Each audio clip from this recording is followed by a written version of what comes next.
Boa tarde. Ao contrário dos demais, eu não vou dizer, não sei o que eu estou fazendo aqui, eu sei muito bem o que eu estou fazendo aqui, e por isso eu agradeço. Faz tempo que eu não encontro essa moçada, como diz o Felipe. Você vai debater com uma moçada, moçada para mim é que em torno de 60 anos, como debater com uma moçada. Eu não vejo, não sei distinguir a composição de um grupo, mas eu não encontro vocês, ou similar de vocês, um fantasma de vocês, há uns 10 anos mais ou menos. A gente não conversa, embora tenha, atrás do incêndio tem uma quarta capa minha, meio pirateada, meio sonambúlica, né, você estava falando, mas falei. Então, para mim é uma chance, por isso estou agradecendo, uma chance de ouvi-los. Eu quero realmente ouvir, depois de todos os elogios merecidos ao Felipe, eu não vou fazer mais, vou fazer um pouquinho rápido para ouvi-los, porque há muitos textos polêmicos. Eu gostaria de saber o que está rolando num grupo tão especial como o de vocês, que não se encontra com facilidade. Eu posso dizer isso porque alguns eu conheço bem há quase 20 anos, mais ou menos. Por aí, 20 anos, né? O Legume apareceu lá no nosso seminário das quartas, quando era você estava terminando o Fundamental 2, eu acho, não? Não tinha entrado na faculdade, acabado de entrar na faculdade. Mas acho que foi 2004 ou 2005, foi quando o MPL se nacionalizou, foi isso. 2004. Isso. 21 anos atrás. 21 anos atrás, exatamente. Bom, então eu vou dizer poucas coisas muito rápidas sobre o livro do Felipe, que eu acho um livro notável, não só porque eu vi crescer e, enfim, conheço, orientar no sentido formal acadêmico, mas porque a comparação que eu costumo fazer, ela nunca falha. Eu faço um retrocesso de 60 anos, mas eu não vou fazer 83. Então eu imagino, com 20 e poucos anos, a comparação é brutal. Nós éramos realmente rasos. Se eu penso na conjuntura mundial e nacional, na virada dos anos 60 para os 70, no fim dos anos 60, quando apareceu uma revista chamada Teoria e Prática, estava lá Roberto, Sérgio Ferro, companhia, tudo, a diferença é muito grande. De fato, se é para corrigir a famosa frase do Adorno, não há progresso, só dá progresso do estilingue e a bomba atômica, o resto não há progresso intelectual, moral, não sei. Ele fala moral porque ele está pensando no Kant, progresso moral da humanidade, viu poucas e boas. Mas ele deveria acrescentar progresso intelectual e político, de discernimento político. Aí sim, há progresso, não tenho a menor dúvida. Se eu penso na mesma idade que eu tinha, o Felipe hoje, eu imagino, e os demais que estão aqui, eu fico envergonhado, enrubescido retrospectivamente das bobagens que eu andava pensando, da incapacidade de perceber as coisas com 20 e poucos anos, por influência, claro, da faculdade, que não era nefasta. Você imagina, com 25 anos, lendo Malebranche, imagina, e sendo incentivado, o pior disso é sendo incentivado. E eu li os 2 volumes do Guéroult sobre Malebranche. Ninguém sabe que Malebranche, não tem ideia. Mas a gente tinha um certo pendor estético, porque era bonito de ler, uma coisa completamente extravagante, do século XVII. Você leu um contemporâneo do Descartes, que era contra Descartes, e tinha uma teoria sobre a visão em Deus. Então era muito interessante, era divertido você imaginar que cada vez você vendo o legume aqui, eu estou resolvendo uma equação de trigonometria para ver a profundidade dele, não esbarrar nele, mas era Deus que estava vendo, não era eu. Então, se você conta isso, se você lê isso e conta isso, é claro que a moçada fica fascinada. Então, um pouco do fascínio da Faculdade de Filosofia é isso. Na filosofia, digamos, dogmática, quando tinha teoria sobre as coisas. Quando começa o Kant, é uma chatice, porque não tem mais nada. É só a possibilidade de fazer alguma coisa quando a crítica for completada e assim por diante. Aí não faz nada. Isso, então, é teoria do conhecimento, aí fica chato. Então, isso, só para fazer essa comparação. Então, quem diria, eu sempre repito isso, enfim, quem aborda me pergunta, em 67, exatamente, quando fui aluno do Rui Fausto, e ele deu um curso sobre a fenomenologia do espírito. Mas o que era a fenomenologia do espírito? A fenomenologia do espírito era a tradução do Hipólito comentada pelo Hipólito, dada em São Paulo. Isso era a fenomenologia do espírito do Hegel. Depois eu saí disso e fui fazer esse absurdo, fazer uma tese sobre o Hegel em francês na França. Isso é incompreensível. Mas o que eu dizia o Hegel? O que dizia o Rui dizia o seguinte, quando ele dá a bibliografia, que era Hipólito, mais Hipólito, e acabou, dizia o Hegel. Ele dava o seguinte, e tem um livrinho aqui, aí ele mostrava, ele tinha um pequenininho, uma plaquete da Durkheim, 3 estudos sobre Hegel do Adorno. Ele disse, um dia nós ainda iremos ler este livro. Ler, depois entender, são 2 coisas diferentes. E só tinha uma tradução horrorosa em espanhol e mais nada, portanto era um livro triplamente fechado. E no meu caso pessoal, eu li depois dos 40 anos, olhe lá. Então houve um progresso. Então, a bibliografia que o Felipe e muitos dos que estão na mesma condição dele, que eu conheço pessoalmente, sei o que estão lendo, o que estão fazendo, para nós era uma coisa absolutamente impenetrável. Utilizar isso como uma espécie de grade de interpretação do Brasil e do mundo, impensável, não acontecia. Então, alguma coisa aconteceu, alguma coisa ocorreu, e eu acho que é isso é a primeira circunstância histórica que eu tenho que evocar para poder colocar esse livro no lugar em que ele merece. E os outros que vão aparecer por aí, é só começar, o pessoal que está aqui, começar a reunir os seus ensaios e publicar e arrumar essas editoras aqui, os peixes elétricos da vida, e que vai sair coisa boa, E, digamos, a única coisa que eu diria que, embora a Júlia, né, tenha falado muito sobre o trabalho, não tem programa político aqui. Tem a centralidade negativa do trabalho, não sei se alguém falou isso, mas tem essa história, centralidade negativa do trabalho, mas disso não sai política nenhuma. Então essa é a prudência que não é a prudência, é o tempo que passou em relação ao que era o que se fazia na Faculdade de São Paulo, os mais avançados, os melhores, que estavam na sociologia, na política, sempre na filosofia era impossível, era um outro departamento, em todos os sentidos. É uma marca do tempo que prudentemente não tem nenhum programa político. Isso já é um avanço, inacreditável a gente falar isso. Não é apenas derrota total, mas é claro que todos têm, todos sabem o que fazer na hora H, é quase que instintivo. Bom, então isso é uma marca desse tempo, porque na ingenuidade, na conjuntura daquele momento, todo mundo tinha um programa, tinha os troscos, tinha tudo. Tem na Teoria Prática, você procura, tem lá, tem os artigos do Rui Mauro, tem o Sérgio Ferro.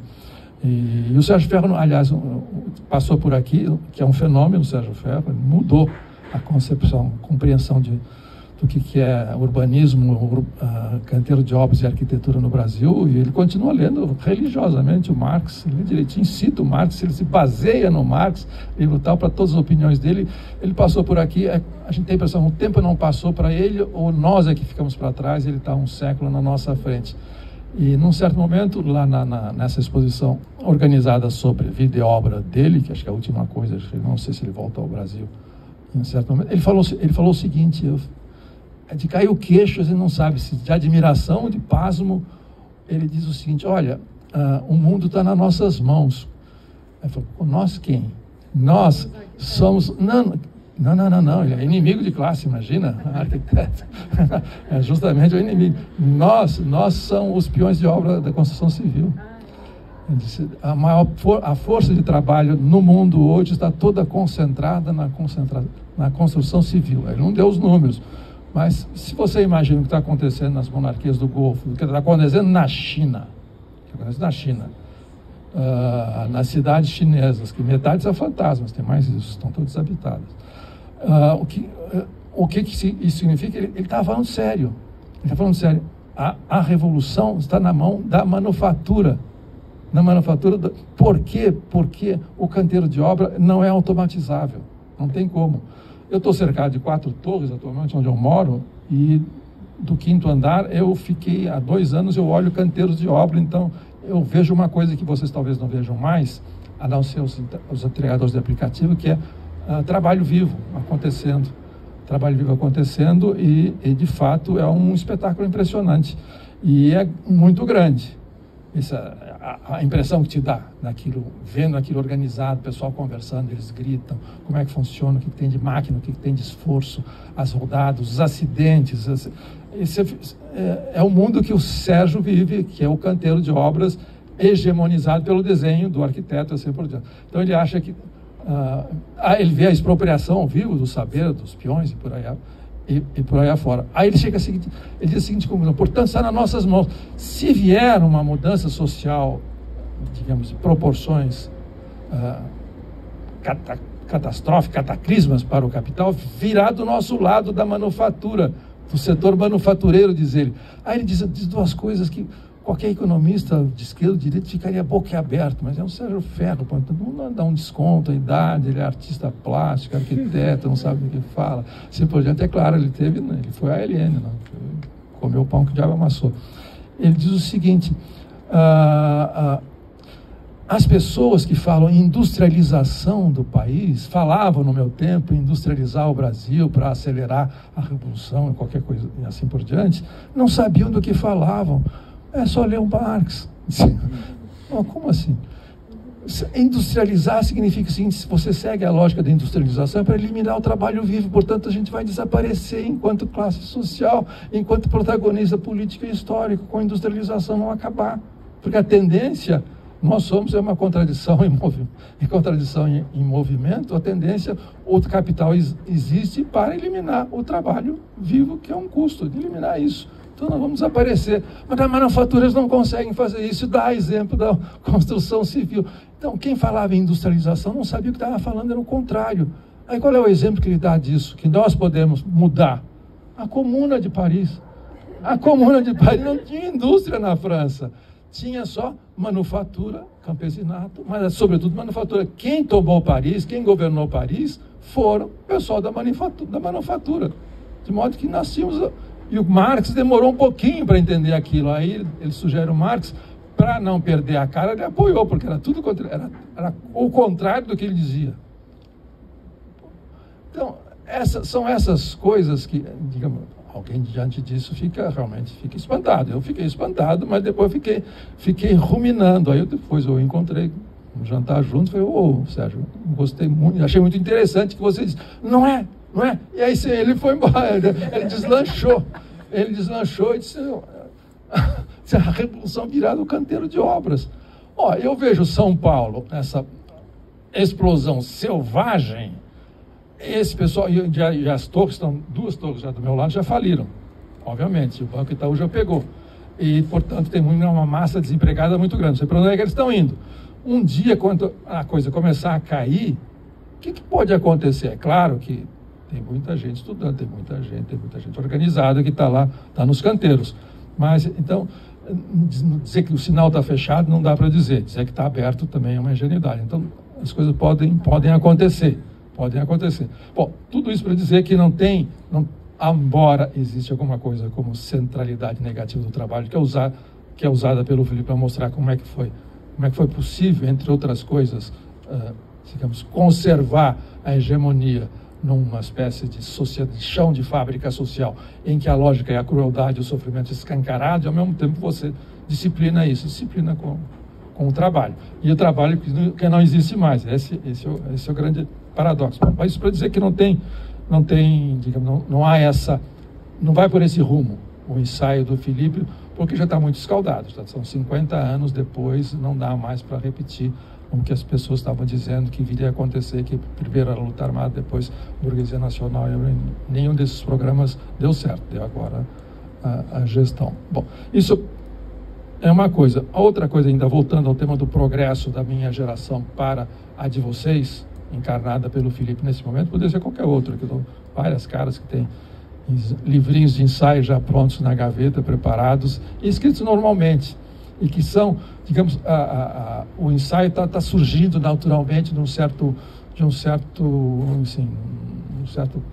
chão de obras que a gente não sabe comandar, e faz com que, no caso do Felipe, navegue tranquilamente uma análise de uma agonia política chamada bolsonarismo para considerações do Quintas, Adorno, assim por diante, recuperando o que eles falaram sobre fascismo e recuperando de maneira inteligente, não doutrinária, que a pior coisa que pode acontecer com teoria crítica, que já aconteceu, é virar franquia. Então, ele vai virar franquia, então se abre um centrinho aqui, a teoria crítica, como pastor, né? Que abre um templo e vamos fazer teoria crítica e se faz.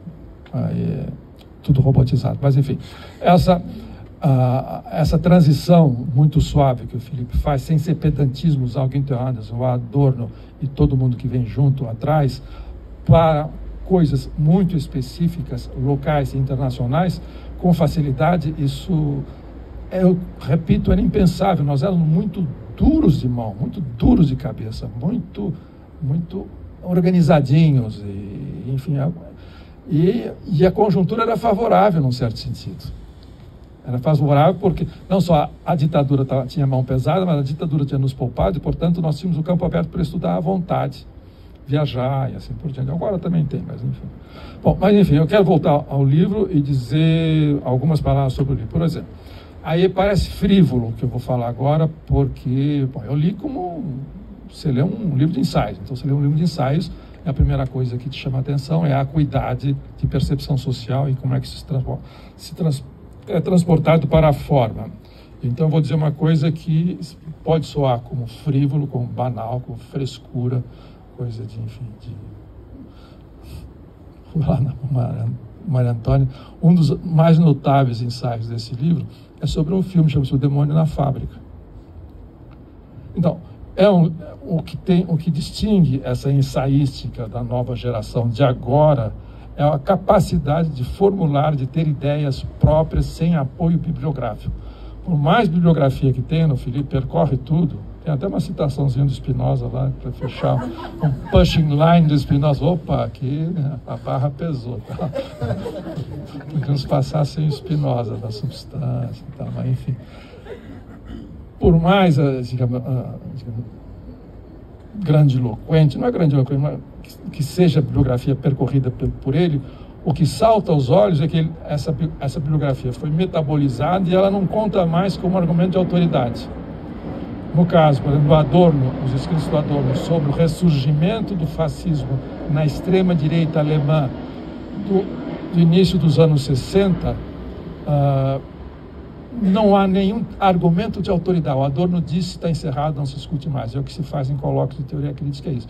O Adorno falou, rebateu isso, rebateu aquilo, não se discute mais nada. Não é argumento de autoridade, é para dizer outras coisas e dizer outras coisas que estão acontecendo no Brasil e no mundo, que é a ideia apocalíptica do Adorno de autodestruição. O que significa essa vontade de destruição? Que precisamos entender. O Adorno também não tem a resposta final.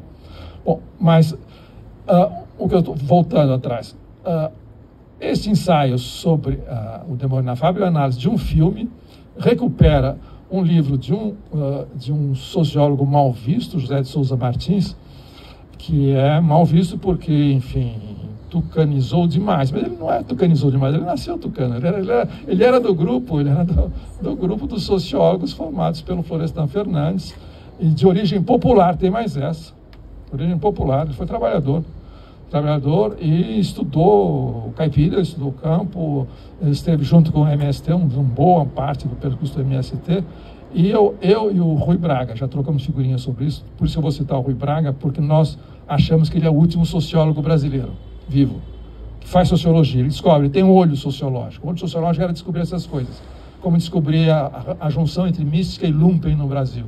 Tem um livro que é citado pelo Felipe. O Felipe foi lá e descobriu, como esse sobre o demônio na fábrica, o que significava os fenômenos de possessão numa fábrica do ABC. Lembra da Madre Joana dos Anjos, um filme polonês dos anos 60? Mas esquece. Também a possessão também. E o Felipe foi lá e descobriu esse livrinho. E tem um outro que eu gosto muito, você vê que é o José de Souza Martins, sobre o linchamento. Um livro que ele escreveu durante 30 anos. Todo o linchamento no Brasil ele registrava, até formular a teoria. Aí ele publicou o livrinho que significava o linchamento numa sociedade brasileira. Ele redescobriu o que é alguma coisa que ninguém sabe o que é, aqui chamado cebaça. Quem souber me desminta e levanta a mão. Cebaça é despojar um cadáver, que foi alguém recém-assassinado. Se faz muito em guerra. O maior vilão da literatura francesa, da literatura mundial, está nos Miseráveis de Victor Hugo, chama-se a família Thénardier. O Thénardier, quem viu Os Miseráveis, deve se lembrar que ele fazia isso. Sebassa, o pai do Marius acha que o Thénardier o salvou na guerra em Waterloo, quando o Thénardier estava roubando porque achava que ele estava morto já. Mas ele não estava morto ainda, ele percebeu e achou que era o salvador. Então, essa Sebassa.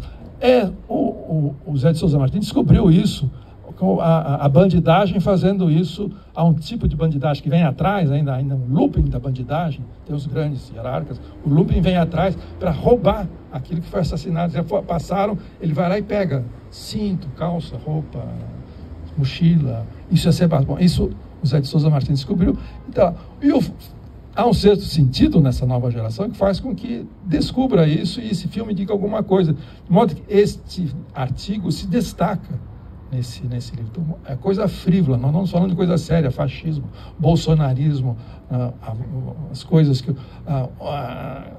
apocalipse nuclear, segundo o Günther Anders, assim por diante, e vem um cara falar, olha, porque o pessoal enlouquece numa fábrica, acha que o demônio está lá, mudança tecnológica, o trabalho que some, mulheres que surtam, mas está tudo lá. Assim, eu acho que essa é a semente desse artigo. É claro que eu não vou comentar o último, porque aí já não termina hoje, sobre nada na acepção brasileira do termo, termina com Machado de Assis. Aí, se vocês quiserem implicar com o autor e com a mesa que já está aqui contra a parede, o que faz o Machado de Assis no fecho desse livro aí, não é artigozinho de simpósio, de crítica literária, não é.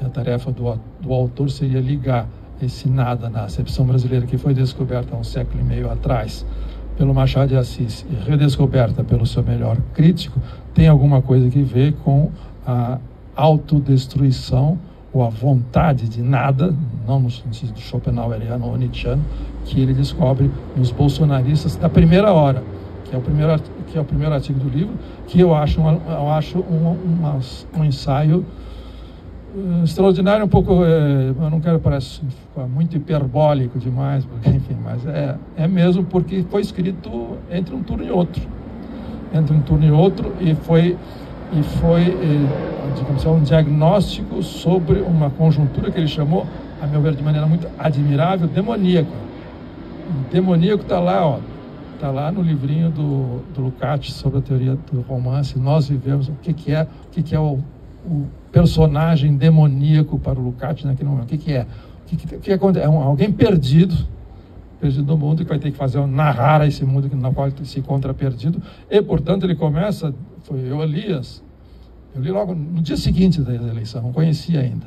No dia seguinte da eleição, em 2018, eu li esse artigo do Filipe, ele não tinha me mandado ainda, ele disse que me mandou tudo isso, ele não me mandou, eu dei depois. E dizendo, o que é essa conjuntura demoníaca? Essa conjuntura demoníaca significa o seguinte: nós, à esquerda, achamos que vamos morrer. E os da direita dizem isso e são de uma maneira triunfante. Essa é a conjuntura que nós estamos vivendo agora entre o primeiro e o segundo turno, significando que já dá como certa a vitória do ex-capitão no segundo turno. Então já estavam, de certa maneira, havia um cenário de destruição, de avalanche que ia se despejar sobre nós. E a primeira reação foi escrever um artigo. Escrever um artigo tentando explicar o que significava isso, o que significava esse triunfo, o que significava o fato de nós tínhamos medo de morrer. E aí começa a máquina, o raciocínio começa a andar no caso do Filipe a partir desse artigo.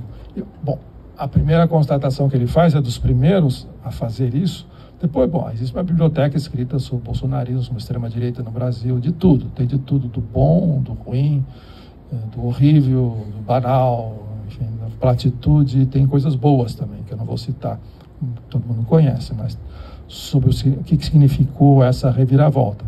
Mas no início não era fácil saber, mas a primeira coisa que ocorre nessa conjuntura demoníaca é dizer o seguinte: alguma coisa se abriu, são as portas, todo mundo fala as portas do inferno, a tampa do esgoto, assim por diante. Mas o que é isso? Significa o seguinte, que voltou a política. Isso, voltou a política e nos apanhou de calça curta. Ou do lado gestionário da esquerda oficial, que é a esquerda, assim, por razões históricas, assim, a gente fala esquerda para ser entendido, ou do lado, digamos, dogmático, programático, em que as coisas continuam, ou que o processo histórico continua avançando, e em certo momento nós iremos dar o passo adiante e nos salvarmos todos. Esse que é o dogmatismo, que hoje é o campismo anti-imperialista. Eu imagino que é uma espécie que não se encontra nessa ratoeira aqui, idealizada por um designer da Polícia Federal. Imagino que pega todo mundo junto, só fazer a triagem. Bom, isso foi escrito antes da eleição, então você perceber essa conjuntura nesse momento é para poucos. É para poucos você perceber, inclusive, que, ao contrário do que se diz, ao contrário das famosas, digamos, horizonte rebaixado, da perspectiva decrescente, que o Lach lançou lá nos anos 70, eu acho que continua de pé. Mas só que esse rebaixamento também é uma abertura. E é uma abertura para uma larga porção da população brasileira que se manifestou politicamente em 18, voltou a se manifestar em 22 e parece, não quero ser profeta e quebrar a cara, tem toda a chance de voltar em 26 e aí vai voltar com sangue nos olhos. E aí sim, aí é para matar mesmo, aí não vai ter... Bom, vamos ver. Agora com o diabo laranja em Washington, as coisas mudaram de figura. Todas as cartas jogos vão ser refeitos, as cartas vão ser redistribuídas, nós não sabemos o que vai dar. Bom, parando, então eu fico por aqui. Digamos, essa percepção de que algo ocorreu na hora, acoplada a um bom ensaio interpretando um filme, e que aí a gente vê que tem tudo a ver. Tem tudo a ver. E esses, não só um filme, são vários filmes. Então é uma geração de cineastas que mais ou menos é o análogo estrutural do pessoal que está reunido aqui, que produziu filmes nesse interregno, digamos, do colapso da nova república e a ascensão e tomada do poder pela extrema-direita, que acho que vai continuar. O Bolsonaro já é a carta fora do baralho, mas o bolsonarismo está aí, vai ficar e está fortalecido. Está fortalecido e, bom, mas a coisa a ser discutida. Então, era mais ou menos isso que eu queria dizer sobre esse livro, por enquanto. Tem outras virtudes que eu não vou passar a tarde enumerando, parece dizendo, olha, um cara é bom, é mais do que isso. Bom, e tem agora uma coisa, está todo mundo aqui de acordo, parece festa de aniversário, aliás, tem um aniversariante aqui, vamos nos abraçar e tal, então não posso ir para casa sem jogar um pouquinho. Ninguém entende essa expressão, porque é do meu tempo de infância. Jogar criolina no chantilly dos outros. Porque tem uma polêmica, não só a polêmica contra a esquerda oficial, que a gente chama de esquerda por inércia, porque para caracterização sociológica, essa é fácil, embora, como diz a Ju, é arrombar a porta aberta. A gente está chovendo molhado, ficar falando mal o tempo todo. A polêmica é com a esquerda realmente existente. Essa sim. Lembra do socialismo realmente existente? Nós vivíamos um socialismo imaginário, utópico, assim por diante. Não tínhamos nada que ver com a União Soviética. Aquilo era uma aberração, que era um pesadelo que iria passar. De fato, o pesadelo acabou e começou um outro pior. Pior, não sei, é difícil você imaginar alguma coisa pior que o stalinismo, mas enfim.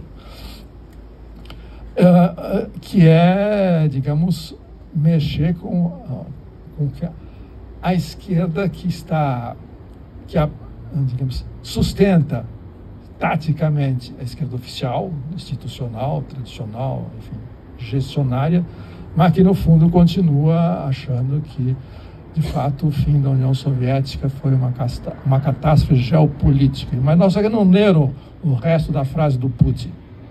Catástrofe geopolítica porque os nossos russos o nosso povo russo, 1/3 dele ficou disperso nas outras repúblicas que foram desmembradas e viraram países autônomos. Isso, um cara chamado Adolfo já falava isso há muito tempo. Bom, acontece que existe, digamos, vamos chamar de... Bom, vocês conhecem de cor salteado, quando a gente fala em campismo, anti-imperialismo, no que deu. E essa é a esquerda real. A briga com a esquerda de governo é falta de tempo, falta do que fazer, não tem outra compreensão, a não ser torcida, para dizer que eles não afundem demais o barco, porque para a esquerda, para a direita não voltar com muita força. Que, por favor, exerçam o papel da direita, para que a extrema-direita não volte. Esse é o que nós, em última instância, é o nosso desejo para o pessoal que está no governo. Mas os nossos, de fato, os que querem nos comer vivo, além dos bolsonaristas, porque isso é como um instinto, é como um escorpião, é claro, os que querem nos comer vivo são os outros, são essas famílias neo-stalinistas que estão prosperando por aí, que são campistas e formam o eixo da resistência. Bom, essa esquerda foi provocada brilhantemente, do meu ponto de vista, embora teria algumas coisas a observar, comentei muito, trocamos muitas figurinhas a respeito, no ensaio sobre o 7 de outubro. Então, eu sei que isso levanta bastante poeira, dá muita briga, então sugiro a gente começar amigavelmente discutindo o 7 de outubro, esse artigo 7 de outubro, que esse rapaz, esse ensaísta notável, que explica filmes, explica conjunturas demoníacas, reagiu no calor da hora com muita coragem, não é fácil dizer o que ele falou, e se prestando a equívoco, dando a cara para bater, e que significa, portanto, que não é que... Aí eu mordo um pouquinho a língua, não é que não tenha programa político, tem problema político, tem uma intervenção política, e essa é uma intervenção política séria, quando se fala séria sobre esses um caso como esse, imaginando, só para encerrar que nós... E ele diz isso, o mundo está em guerra, e quem não está se preparando para a guerra, é verdade. Só não temos ainda o desfecho bélico. O resto, estamos em guerra há uns 15 anos, mais ou menos. Só não vê quem não quer ver. A guerra tem vários, se processa em várias dimensões. Nós ficamos apenas prestando atenção na guerra em torno dos chips e por aí vai. A alta tecnologia, porque, como disse um alemão, que depois foi identificado com o nazismo, aliás, é uma epígrafe em um capítulo da tese do Philipp, com Junger, todo aparato técnico já é um aparato militar, por definição, então, portanto, a guerra dos chips é, na verdade, preparação para uma guerra vindoura.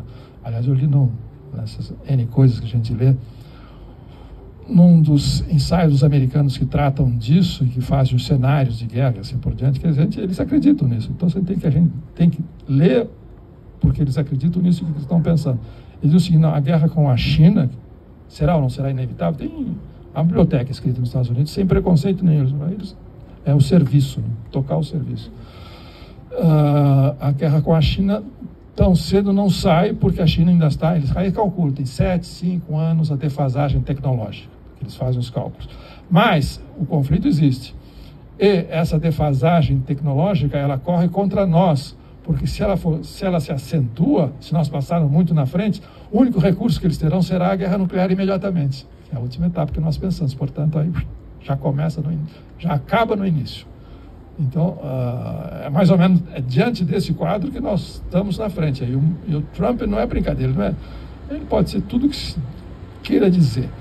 O que ele está fazendo é uma coisa da magnitude que foi a virada de mesa do Nixon em 1971. A gente não lembra. Justamente é nesse momento que o famoso imperialismo, todo mundo fala o império, império, império, império. O pessoal do eixo da resistência, que passa por Nicarágua, Maduro, essas coisas. Já vou, bom, assim que não estou provocando ninguém aqui, ninguém vai quebrar lanças por isso. Bom, mas enfim, todo mundo fica lá no império, império, império. E o Trump, maluco, idiota, ele é maluco, idiota, assim por diante. Não, o Hitler também era, mas um pouco. Eles estão fazendo uma virada de mesa da maior magnitude, não é brincadeira. Não é brincadeira. Quando ele fala em anexar a Groenlândia, o Canadá e o Panamá, não é coisa de louco, não. Simplesmente ele tá revelando aquilo que está na mesa. Em qualquer escritóriozinho do imenso Pentágono, planos, tem vários cenários de contingência de guerra. Se eclore algum acidente mais sério, nas 12 primeiras horas, está na mesa a anexar a Groenlândia, que já é o protetorado, é uma base militar desde a Segunda Guerra Mundial. O panamarense fala, e o Canadá é um estado mesmo, ele tem razão, é um estado que fornece commodities, e vamos negociar esse fornecimento, porque vocês não são nada, é óbvio. Aí os canadenses ficam muito... Mas, de modo que, quando o cara fala essas coisas, todo mundo, louco, é imbecil, é que nós não imaginamos que essas loucuras são a rotina da razão. uma razão estratégica que existe. E, portanto, se eu fosse presidente dos Estados Unidos, a primeira coisa que eu faria é garantir a minha passagem pelo Polo, que daqui a pouco vai ser lugar navegável para agronegócio e tudo, e ali é o caminho mais rápido dos mísseis. Se você não controla o Polo, e o Polo está sendo disputado pela Rússia, pela China, pelos países escandinavos, e por aí vai. Então, é uma bobagem não ter anexado e dar uns trocos lá para a rainha da Dinamarca. Eles vão ficar quietos e vão fazer seriados sobre o Borgen. Aliás, é um bom seriado. Ficam todos juntos no mesmo palácio. Você imagina a Brasília, todo mundo junto no mesmo a putaria que ia ser. E a Dinamarca. E se dá nos trocados. Não quero banalizar, mas é o óbvio. Qualquer general, qualquer estudante de pós-graduação em West Point, sabe, chama, o que você faria? Anexar, estender as nossas bases na Groenlândia, por aí, depois, no meio tempo faz comércio, porque precisamos nos financiar, porque o capital ainda existe. Bom, é isso. Então, fica esse convite para uma conversa amistosa a respeito desse... sobre os nossos amigos da esquerda anti-imperialista, o eixo da resistência e por aí vai. Com isso me dá urticária, não resisto à provocação. Desculpe, podia ter falado muito mais, porque eu acho realmente um livro muito bom. E eu sei que vai aparecer livros muito bons aqui. O rapaz é bom, mas também não é excepcional em relação a você. Então, isso faz parte da geração. Se o Legume, por exemplo, já que eu estou alugando o Legume, pegasse todas as falas dele, reunisse, tem que ser mais, a gente tem que ser mais versátil. Se reúne as falas do Legume, é claro que colocando em livro, vai circular em livraria, em pequenos grupos de leitores, perde a eficácia. Mas as falas e artigos do Legume são notáveis, mas não é só querela interna no MPL, isso não interessa. Eu, por exemplo, presenciei um diálogo dele com o Perry Anderson. O vovô Perry Anderson, ele tem 87, 67, é isso. Mas o vovô Perry Anderson veio com minhocas na cabeça, porque, ainda bem que isso não está sendo gravado, mas enfim, quando ele vem ao Brasil, a gente conhece o Perry Anderson de 65, por isso tem essa familiaridade, ele veio aprender português, conhece bem o Brasil, mas por preguiça da idade, quando ele vem ao Brasil, para não ir a campo, escrever sobre o Brasil, ele vai procurar os oficiais, quer dizer, como disse em inglês, os funcionários do partido, do governo, que ele conhece já há muito tempo. É mais fácil. Não, fala aí, ministro. Andrezinho, olha isso, Andrezinho. O Andrezinho desfia o livro dele, para não ter o trabalho de ler o livro e tal. E, portanto, quando eu fui conversar sobre o que tinha acontecido em junho, ele quer conversar com alguém que em junho, que eu quero fazer uma reportagem, colocar um capítulo no meu livro. Então, aí vamos falar com o Legume. Mas só que ele já tinha ideias na cabeça. E o Legume falou por um ouvido e saiu pelo outro. Não ficou convencido, só leu o Brasil à Porta, que é uma calamidade de oficialismo. E o Perry é o Perry, é um cara extraordinário. Então, diálogo com Perry Anderson. A intervenção na roda viva, histórica. Você vai reunindo, você precisa ser historiador para fazer isso, mas ele não vai fazer, a modéstia o impede. Falei para o Legume, podia alugar, tem vários aqui que eu podia enumerar um por um, e editar, fazer uma nova coleção e por aí afora. Mas, enfim, era só para destacar, digamos, a novidade desse grupo, que eu espero que não se dissolva em guerras intestinas no meio da neblina, como sempre.